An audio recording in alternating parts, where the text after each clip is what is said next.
What up, fight fans? I am Marisol Moran, and I'm going to be talking about Carla Esparza versus Alexa Grasso at UFC Mexico and how both of these women came out as winners.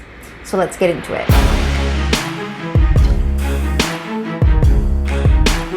To be clear, Carla Esparza did win via decision, but if you were like me and you thought that perhaps the win should have gone to Alexa Grasso, you were definitely not alone.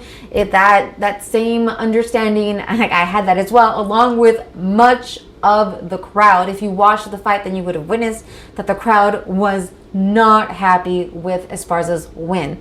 They were booing her entire Octagon interview to the point that it was just one question, which was weird that it was just one question and she did not even have the opportunity to say who she would like to fight next, which I think that opportunity should be given to all fighters whether or not they take it.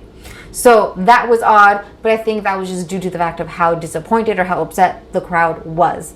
So again, if you thought that Grasso should have won, you were not alone.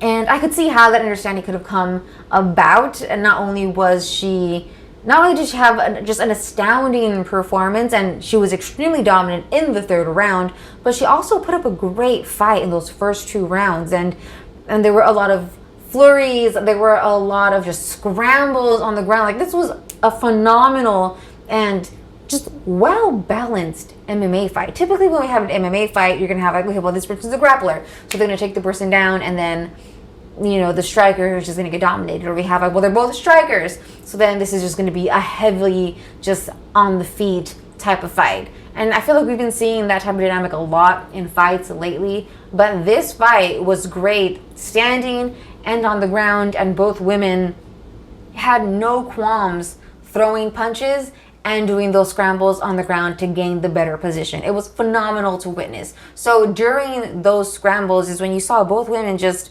completely dominate, even when Grasso was on her back, and we had Carla Esparza trying to get, was it a head and arm choke?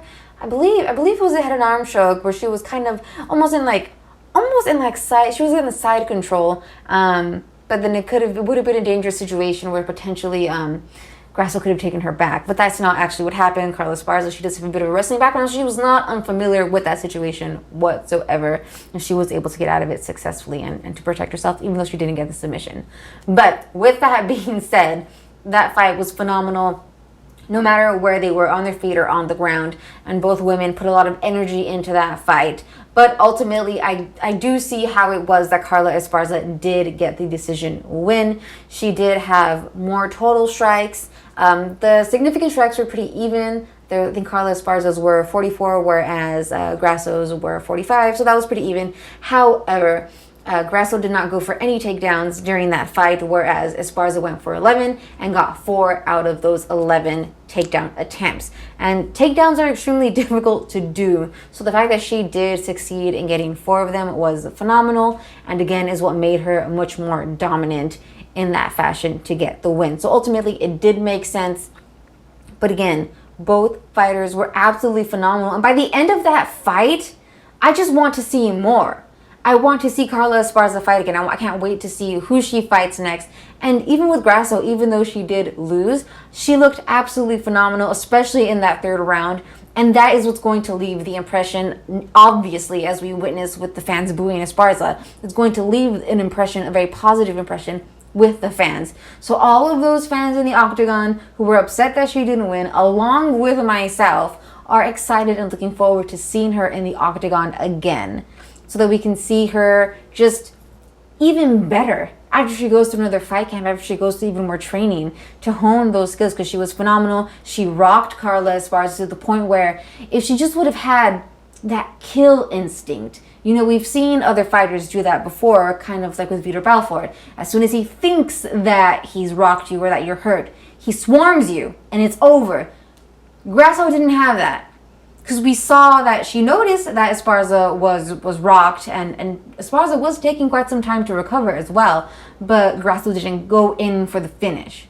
She kind of hesitated, was kind of thinking a little bit too much, and didn't really go for it. So in more time, as she keeps training and she develops that, where you're hurt, let me go after you and get that finish right away, I think her next fights are going to end much more quickly and in her favor. So ultimately, again, I think this was positive for both fighters and for the fans all around. The de facto main event of the card, and it was phenomenal to witness. And again, I cannot wait to see who both of these women fight next.